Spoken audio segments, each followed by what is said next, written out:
Good afternoon and welcome to Bridging the Gap. My name is Megan Bridge and I will be your host this evening. Today's topics include investigative journalism as well as the case of Adnan Syed. To get started, I will do a brief introduction of investigative journalism and why it is so important this day and age. Many reporters choose investigative journalism because it allows for a chance to research a specific event, case, or topic extensively in hopes of finding out more information or solving the case. This type of journalism is used in many political, criminal, or corporate cases. For example, it is used in the cases of political corruption, criminal cases that maybe just didn't really make sense why someone was convicted so quickly, as well as corporate cases where there was some sort of corruption or something just wasn't right. Investigative journalism often involves the releasing of secret information or information that has been hidden from the public in order to tell people the truth about a certain topic, because everyone needs to know the truth eventually. Reporters often spend up to a year investigating one topic, and they will research, interview, and find as much information that they can about that specific topic. So essentially, the topic is their baby, and they are going to give as much as they can to their baby and find out as much as they can about their baby because it's really necessary in certain cases. An investigative journalist who I'm going to be talking a lot about today, her name is Sarah Cohen, and she is the investigative journalist who covered the case of Adnan Syed. And Syed was a high school senior in 1999 in Baltimore, Maryland, and he was convicted of killing his ex-girlfriend, Hae Min Lee. Despite unsubstantial evidence for him actually committing the crime, the only evidence that the Baltimore police had against Syed was a statement that his friend Jay had written about him, saying that he helped Adnan bury the body of his ex-girlfriend.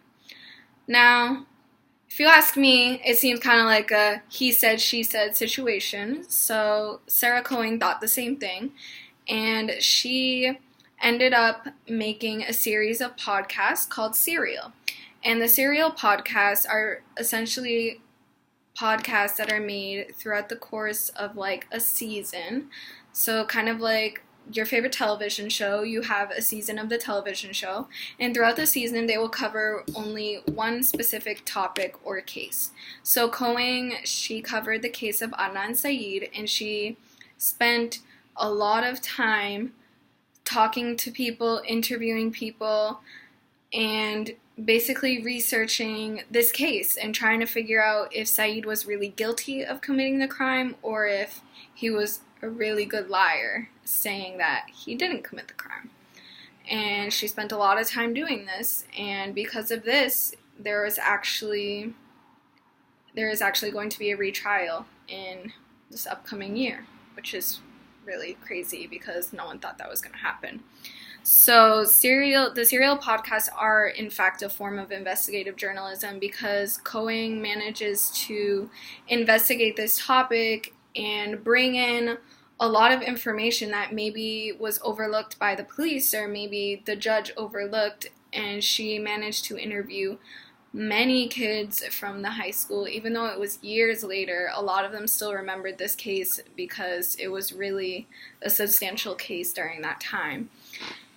And she actually interviews Adnan Syed multiple times. Like she said in one of her podcasts, she talks to him almost 30 hours a week, which is because she's trying to figure out, is this person really capable of murder? Because in her podcast, she does stress the fact that he seems like a very nice guy, and he is a very nice guy, and everyone always said that he was a very nice guy. No one ever had anything bad to say about him, which is also why this is like a really interesting case, because how does someone who is considered such a nice guy get convicted of murdering his ex-girlfriend, who, by the way, they broke up on good terms, according to a lot of Hae Min Lee's friends and a lot of Adnan Syed's friends. So there's a lot of interesting things going on in this case, and I will be happy to share them with you today on this segment of Bridging the Gap, and we'll be back after this short break.